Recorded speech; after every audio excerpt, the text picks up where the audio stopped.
جان ناقابلی دارم.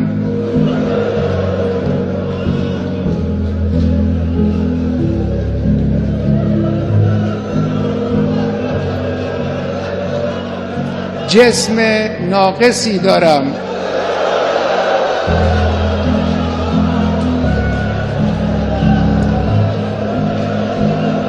اندک آبرویی هم دارم که این را هم خود شما به ما دادید.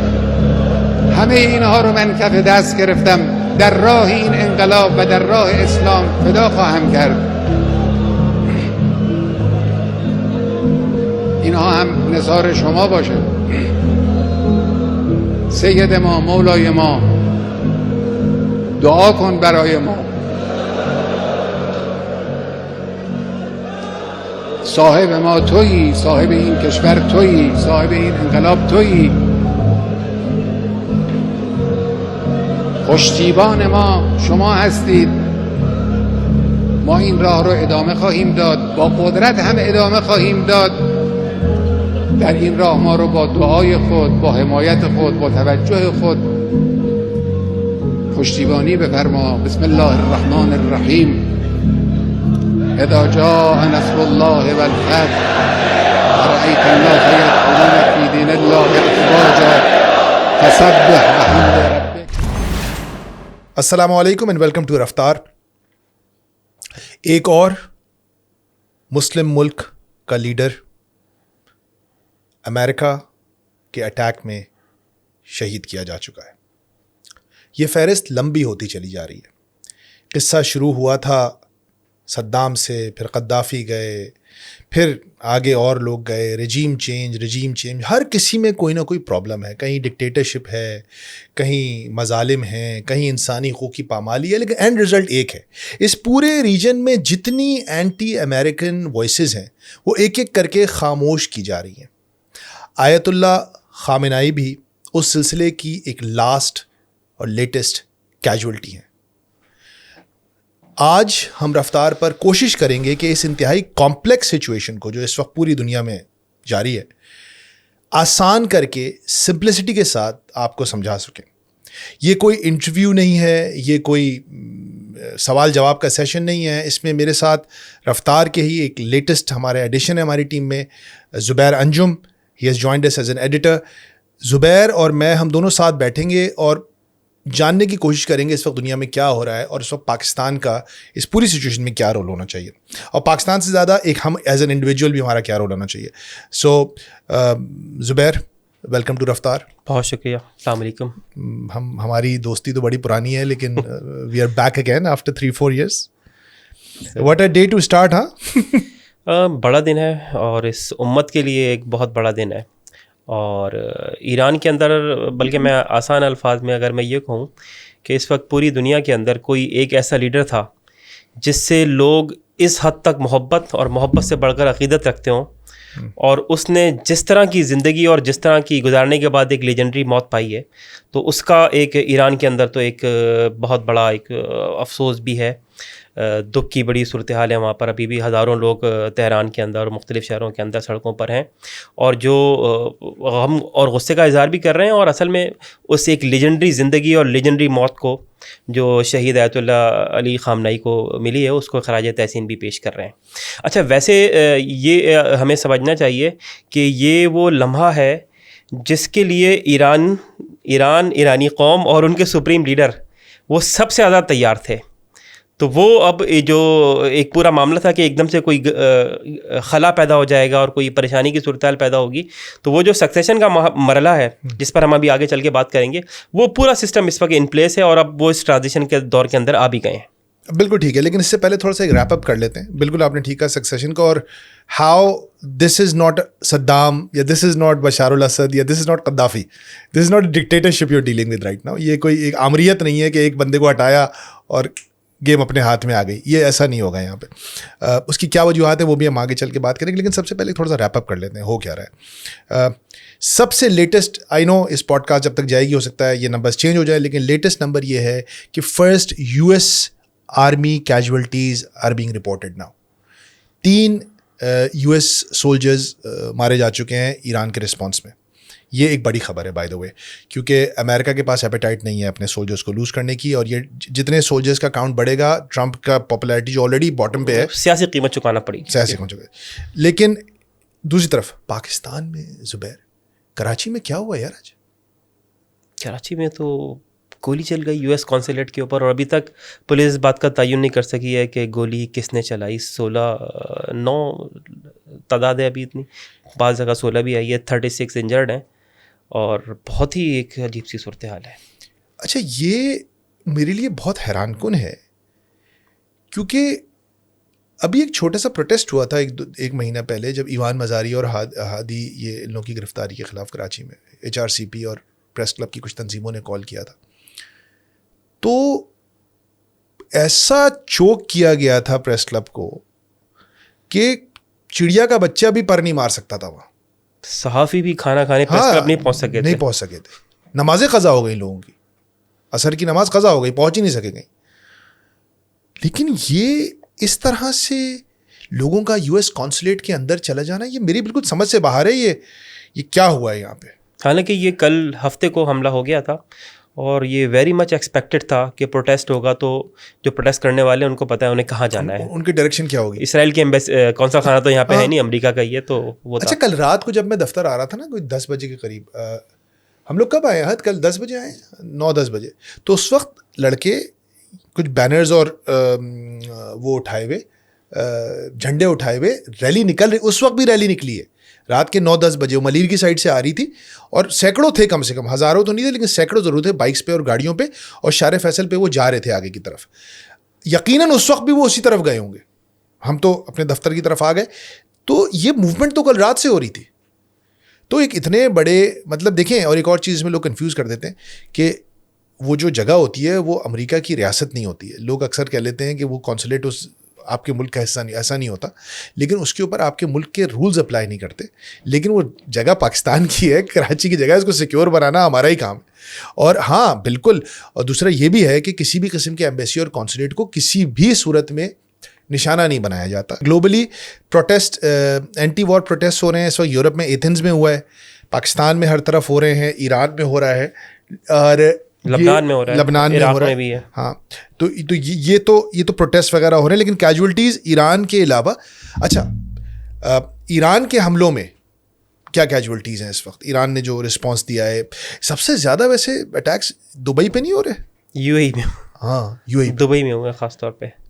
بہت زیادہ جو نمبر آف راکٹ ہیں وہ 245 سے زیادہ جو ہیں, وہ سب سے بڑا نمبر جو ہے وہ دبئی کے اندر انہوں نے, ایران کے لوگوں نے, اس کی وجوہات پہ بھی بات کریں گے. لیکن Dubai, UAE is being hit very hard. اور دبئی کے جس علاقے میں گئے ہیں وہاں پہ تو میرا خیال ہے کوئی امریکی اڈا ان علاقوں میں تو نہیں ہے. برج دبئی کو ہٹ کیا ہے, برج العرب کو ہٹ کیا ہے, برج دبئی کو ہٹ کیا ہے, اور برج خلیفہ کو, سوری, اس کو ہٹ کیا ہے. فیئرمونٹ ہوٹل ہٹ ہوا ہے, ایئرپورٹ ہٹ ہوا ہے, رہائشی کمپلیکس ہوئے ہیں, رہائشی complex. This is very different.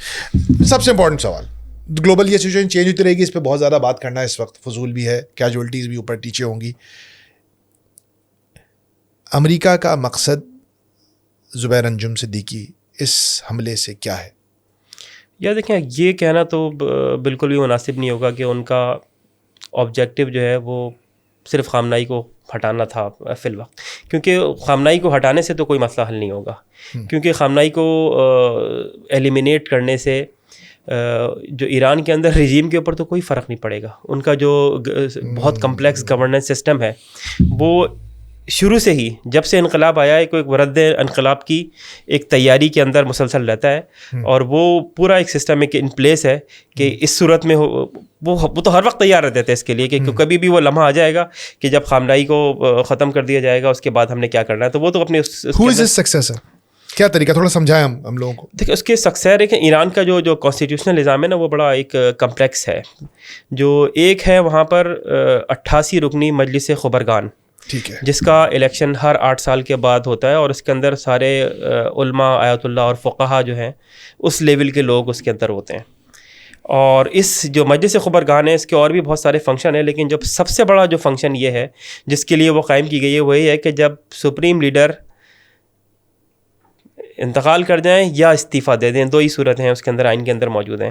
تو اس کے بعد استعفیٰ دینے کی بھی نہیں ہے شاید, ریزگنیشن کی ہے گنجائش اس کے اندر, کسی کی وجہ سے, صحت کی وجہ سے بعض اوقات آدمی وہ کرتا ہے. خامنہئی صاحب تو معذور ہونے کے باوجود, ایک ہاتھ ان کا دھماکے میں وہ ختم ہو گیا, تو اس کے باوجود بھی آخر وقت تک وہ اپنی اسی توانا اور سخت اور مضبوط آواز کے اندر ہی خطاب کرتے تھے, تمام میٹنگز کی سربراہی کرتے تھے, فیصلے کرتے تھے. وہ ہے اب مجلس خبرگان نے جو ہے وہ کرنا ہے نئے سکسیسر کا انتخاب. اس کے اندر 2 لوگوں کے نام زیادہ آ رہے ہیں. ایک تو نمبر بہت زیادہ جو ٹیبل ہو رہا ہے, اور مجھے لیکن اس کا امکان جو ہے وہ سب سے کم لگتا ہے. اچھا, وہ ہیں جو ان کے بیٹے ہیں مجتبیٰ خامنہئی. اچھا, وہ بھی ان کے گورننس سسٹم کے اندر بھی خاصا انفلوئنس رکھتے ہیں, اور اس کے علاوہ اور 4 5 6 7 بہت سارے اور نام ہیں. تو اور حیرت انگیز طور کے اوپر امام روح اللہ خمینی کے جو پوتے ہیں حسن خمینی, وہ بھی ان 6 افراد کے اندر ہیں شامل. تو لیکن مجھے دونوں معاملہ یہ لگتا ہے کہ وہ موروثیت کا معاملہ سے وہ ایوائڈ کرنے کے لیے ان کی طرف تو نہیں جائیں گے. دوسرا کوئی نہ کوئی جو جس کا بھی وہ فیصلہ کرتی ہے مجلس خبرگان جو ہے وہ آئے گا. اور مجلس خبرگان جب تک وہ فیصلہ نہیں کرتی تو اس کے بعد وہ 4 ارکان کی جو ہے ایک کمیٹی, ٹرانزیشنل کمیٹی بنتی ہے, جس کے اندر صدر ہیں, چیف جسٹس ہیں, پارلیمنٹ کے اسپیکر ہیں, اور ایک اور ہیں جو ان کو وہ صدر عارفی جو ان کو وہ نامزد کرتے ہیں, جن کو سپریم کاؤنسل نامزد کر, جن کو یہ خبرگان نامزد کرتی ہے. ہاں, خبرگان نامزد کر دی کسی ایک بندے کو وہ آئے گا. تو یہ 4 لوگ وہ چلائیں گے, اور اس دوران جو ہے کچھ دن ہے 10-15 دن جس کے اندر وہ. What a complex system.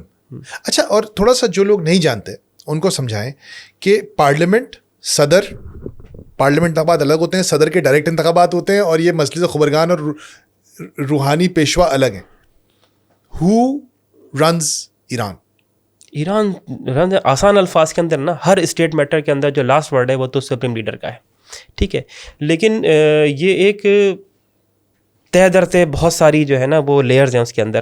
ایک تو مجلس خبرگان ہے جس کا سب سے بڑا جو سسٹم جو کام ہے وہ تو وہ کرنا ہے. ایک اور ہے شورائے نگہبان, جسے گارجین کونسل کہتے ہیں, جو 12 رکنی ہوتی ہے. اوکے, اچھا, 12 رکنی کے اندر جو ہے وہ 6 جو ہیں وہ علماء اور فقہ ہوتے ہیں, اور 6 جو ہیں وہ قانون دان ہوتے ہیں. اچھا, یہ جو مجلس ہے, جو شورائے نگہبان ہے, یہ منظوری دے گی جو سپریم لیڈر کے لیے جو نام آئیں گے ان کی اپروول یہ کرے گی.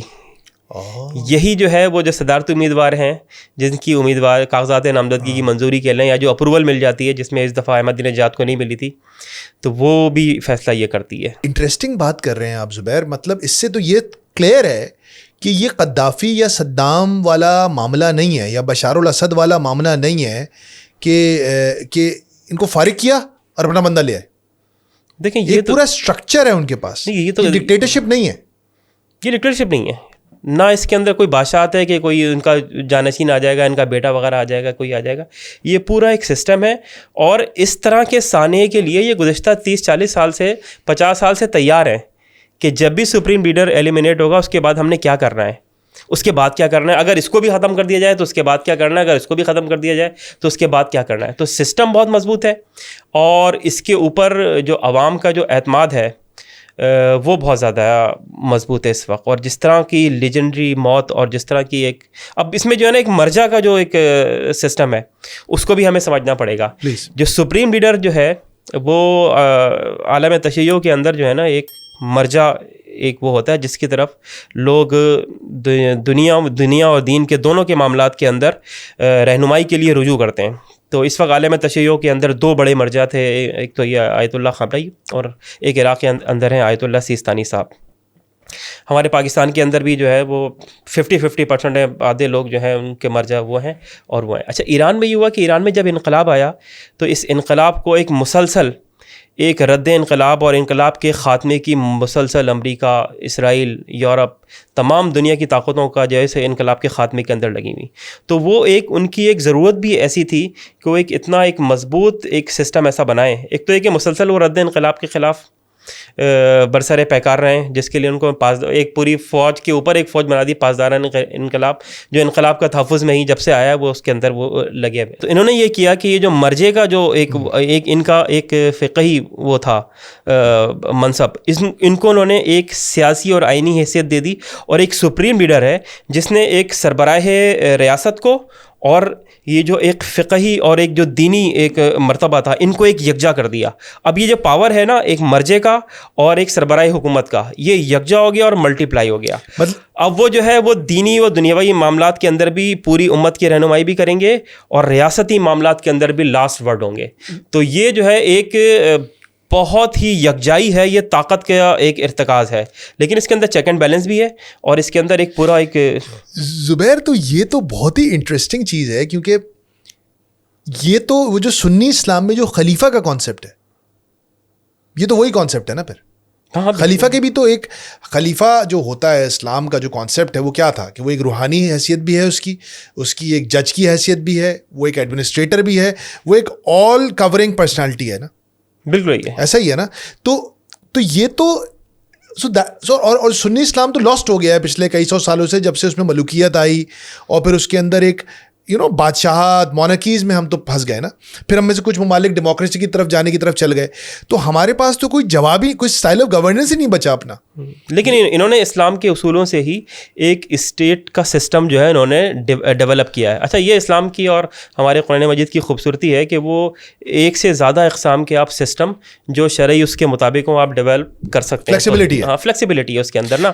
جیسے آپ کو پتہ ہے کہ بالکل ہی مطلقاً جو ہے بادشاہت بھی اس طرح سے منع نہیں ہے, ٹھیک ہے. تو اور ہمارے جو تینوں خلفائے راشدین کا جو انتخاب ہے وہ بالکل الگ الگ, سب کا طریقہ کار جو ہے وہ بالکل مختلف اصول ہے. تو یہ مختلف اصولوں کے تحت اسی طرح انہوں نے یہاں پہ ایک سسٹم ایوالو کیا اور جو بہت کامیابی سے چل رہا ہے. یار زبیر, تو دس از مطلب اس پہ تو بہت دیر بعد الگ ایک پوری پوڈ کاسٹ ہو سکتی ہے, لیکن کہیں یہی تو وہ ایک مصیبت فساد کی جڑ نہیں ہے کہ ایک مسلم دنیا کے پاس ایک اسٹیٹ کا اسٹرکچر آ گیا ہے, پیرالل سسٹم ہے.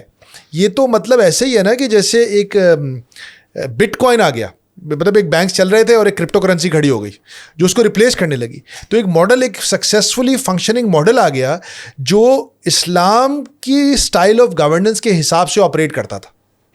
بالکل. تو مسئلہ تو خامنہئی سے نہیں ہے, پھر مسئلہ تو سسٹم سے ہے, اور سسٹم کا تو یہ بال بیکا بھی نہیں کر سکے, اور سسٹم کا تو یہ بال بھی نہیں بیکا کر سکیں گے. تو یہ تو بہت ہی انٹرسٹنگ ایک ڈبیٹ ہے کہ آپ ان کو کسی بھی طریقے سے کنفیوز نہیں کر سکتے. But let's talk a bit more about system, تو ہم نے سمجھ گئے. Let's talk a bit more about Khamenei. Khamenei شہید کون تھے, ان کی کیا لیگیسی ہے اور کیا زندگی تھی؟ یہ 60s کے اوائل کے ساتھ جب سے خمینی صاحب کی تحریک پوری شروع ہوئی بادشاہت کے خلاف, اس کے بعد 64 کے اندر وہ چلے گئے, تو یہاں پر جو ہے نا بہت سارے نام جو تھے نا وہ اس کے اندر ابھرتے ہوئے آئے. شہید منتظری تھے, علی شریعتی جو ہے وہ تہران یونیورسٹی کی طرف کا ایک انہوں نے محاذ سنبھالا ہوا تھا جو نوجوانوں کی وہ کر رہے تھے. اسی طرح اور بہت سارے ناموں میں جو لوگ بہت پرومیننٹ ہو کر آئے تھے جو اس تحریکوں کے اندر جو جلسے جلوس میں نکلتے تھے تہران کے اندر, جس کے اوپر فائرنگ ہوتی تھی, درجنوں لوگ شہید ہوتے تھے, پھر ان کے جنازے میں پھر اتنے لوگ ہوتے تھے, پھر نکلتے تھے, پھر ان کا 40واں ہوتا تھا, پھر اس پہ گولیاں چلتی تھیں, پھر ایک ہی ایسا سلسلہ تھا کہ شہادتیں, جنازہ, 40واں, پھر شہادتیں, پھر جنازہ. تو یہ اور اس کے اندر یہ جو پوری ایک تحریک تھی جو پوری شہادتوں کی ایک پوری تحریک تھی, اور یہ ایک عشرے سے زیادہ چلی ہے وہاں پر ایران کے اندر. تو اس میں جو ایک بہت ہی ایک پرومیننٹ قسم کے جو آپ خامنہئی صاحب کے نائبین کہہ لیں آپ, ان میں جو ابھرے تھے وہ آیت اللہ علی خامنہئی صاحب تھے. ایون ہے کہ جب 79 کے اندر انقلاب آیا اور 81 کے اندر جب صدارتی الیکشن ہوا تو جو پہلے صدر جو تھے وہ علی خامنہئی صاحب رہے. اچھا, اس میں a lot of people don't know that. ہاں, اب وہ کیونکہ اب وہ لوگ وہ عرصہ جو ہے ہم اس عمر کے اس حصے میں ہیں کہ جب ہم نے شعور سنبھالا تو ایران عراق جنگ چل رہی تھی, یعنی کہ mid 80s کی میں بات کر رہا ہوں. تو خبروں کے اندر جو ہے نا ایک روزانہ ایک خبر ایران عراق جنگ کی ضرور اس کے اندر وہ آتی تھی کہ ہوا.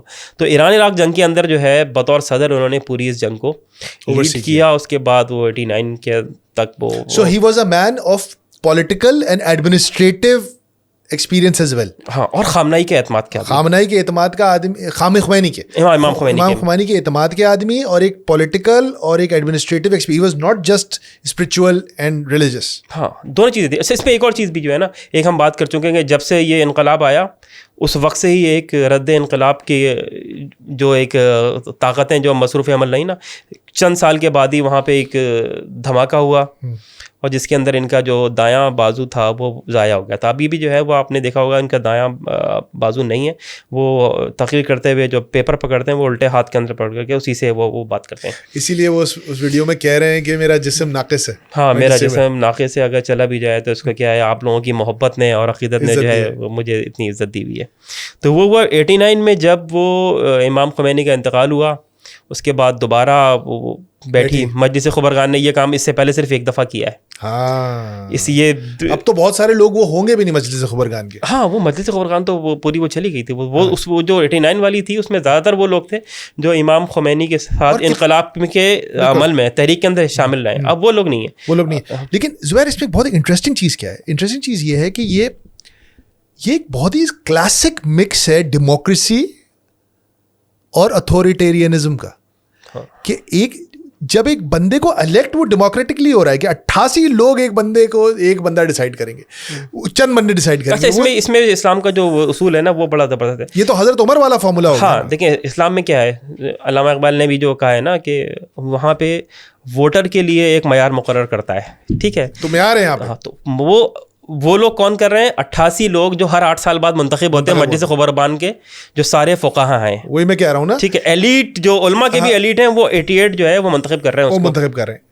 اور پھر وہ ایک ڈیموکریٹکلی ایک چیز کو الیکٹ کر کے آگے 12 لوگوں کے پاس بھیجتے ہیں. وہ ایک اور لیئر آ گئی. نہیں, وہ 12 لوگ وہ ہوتے ہیں جب امیدوار پہلے آتے ہیں. اچھا, وہ کینڈیڈیٹ الیکشن کمشن ہے. ہاں, الیکشن کمیشن کا جو الیکشن کمیشن وہ رہبر کاؤنسل ہے, رہبر کاؤنسل بھیجتی ہے 88 نام جو ہے نا وہ, مطلب کتنے آپ یہ دیکھیں کہ ہر اسٹیپ پہ شورا کا کانسیپٹ چیک بہت ہے, چیکس ہیں ہر چیز کے اوپر چیکس ہیں. مطلب اس کو اگر میں ریپ اپ کر لوں تو نام آئے, نام 12 لوگوں نے چیک کی, ویٹ کیے, ان میں سے وہ نام پھر آگے بھیج دیے, وہ 88 لوگوں کے بعد 88 لوگوں نے ان پہ ووٹنگ کی, ایک بندہ ڈیسائیڈ کیا. جیسے ویسے بائی دا وے پوپ بھی ایسے ہی, پوپ جو کارڈینل جو ہیں, لیکن بس پوپ کے پاس اختیار کوئی نہیں ہے.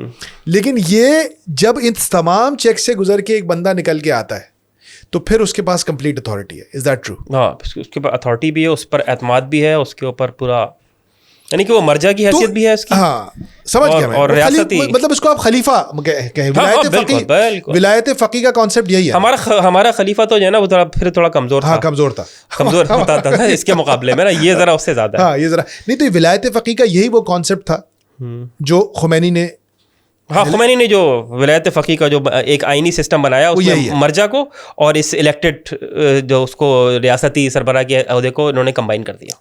یہاں تک تو بات ہو گئی, سمجھ میں آ گیا.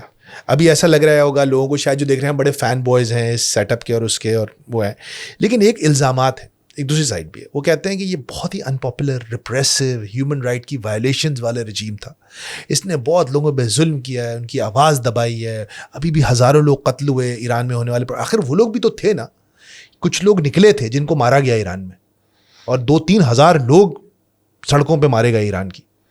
تو ایک اپوزیشن تو ہے اس رجیم کی. اب سوال یہ ہے کہ وہ اپوزیشن کتنی ہے.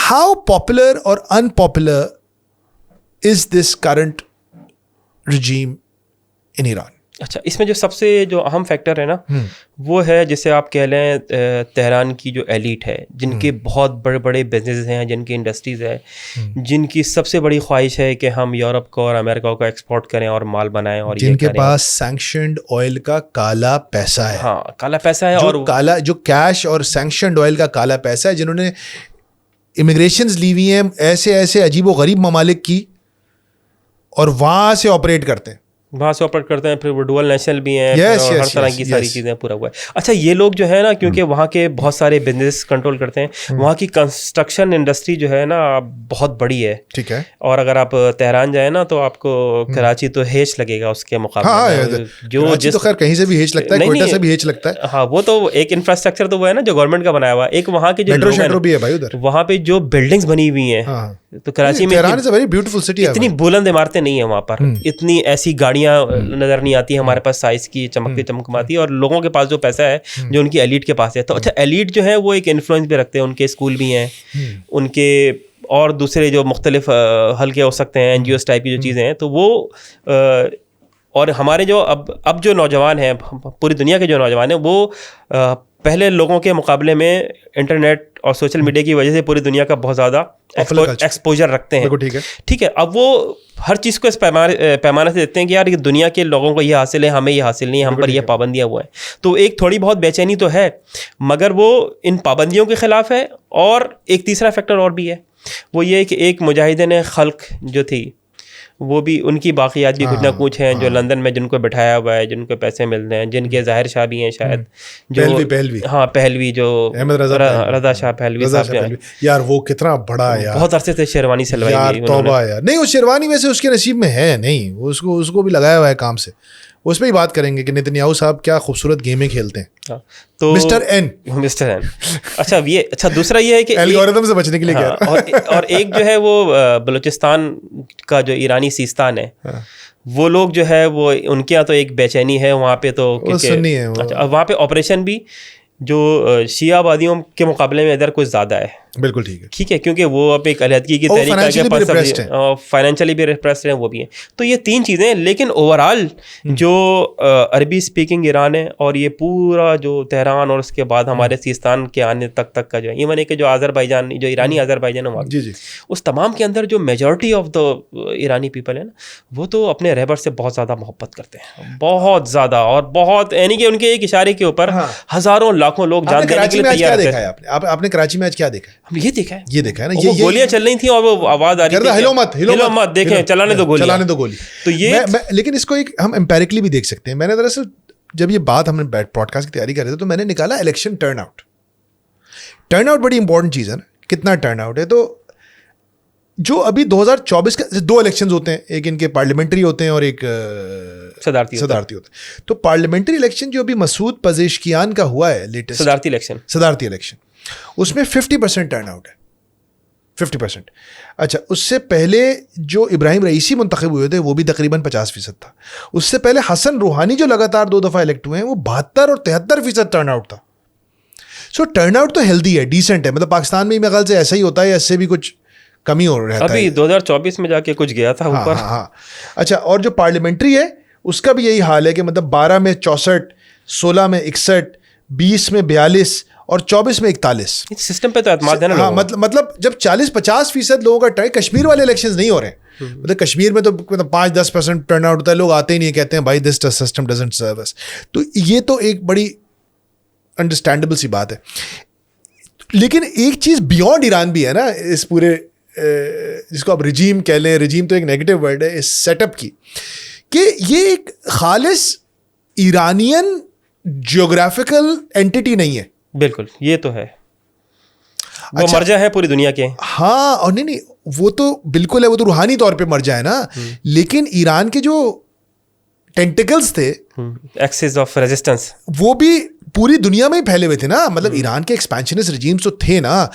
دراصل وہ اپنے اس تھاٹ پروسیس پہ عمل کرتے تھے. ہمارے لیے وہ ہوگا پراکسی وارز, لیکن وہ آپ اس کو جوڑیں, آپ رد انقلاب کی اپروچ جو ہے, ٹھیک ہے, نہیں اس سے نمٹنے والی ہے. میں وہی کہہ رہا ہوں کہ دیکھیں ایران کہ جو کچھ لوگ جو کہتے ہیں نا, یار دیکھو نا ایران کو بھی تو کیا پرابلم ہے, پاکستان میں بھی اپنا انفلوئنس ڈالا ہوا ہے, عراق میں بھی مسئلہ کرتا ہے, لبنان کے اندر بھی پرابلمس کرتا ہے, سیریا میں بھی بیٹھا ہوا ہے, یمن میں بھی بیٹھا ہوا ہے, ہر جگہ ایران نے اپنے ٹینٹیکلز بچھائے ہوئے ہیں.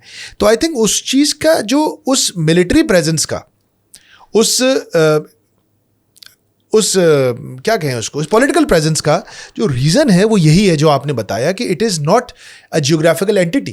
وہ مرجع پورے ریجن کا ہے, وہ اہل تشیع کا رہنما ہے. اور اگر دیکھا جائے تو حق کی بات کی جائے تو بھائی امت کی امامت کا بھی حق بھی انہوں نے ادا کر رہے ہیں. اس پہ تو آئیں گے. ہمارے سنی برادران اس میں کیا کردار ادا کر رہے ہیں, سنی ممالک اس میں کیا کردار ہے, اس پہ بات کریں گے, کھل کے بات کریں گے. لیکن ابھی تھوڑا آگے بڑھتے ہیں, let's follow the run down. اب ذرا آ جاتے ہیں جناب سب سے امپورٹنٹ بات پہ. ٹرمپ صاحب اپنی پاپولیرٹی کی اتھاہ گہرائیوں میں گرے ہوئے ہیں اس وقت. انپاپولیرٹی کی اتھاہ گہرائیوں میں. مڈ ٹرم میں نظر آ رہا ہے کہ وہ اتنی بری طرح ہار جائیں گے نومبر میں کہ شاید وہ امپیچ ہو جائیں. اس لیول کی باتیں ہو رہی ہیں. سپریم کورٹ نے ان کے ٹیرفس کو اٹھا کے پھینک دیا ہے. He is under pressure, he is under enormous amount of pressure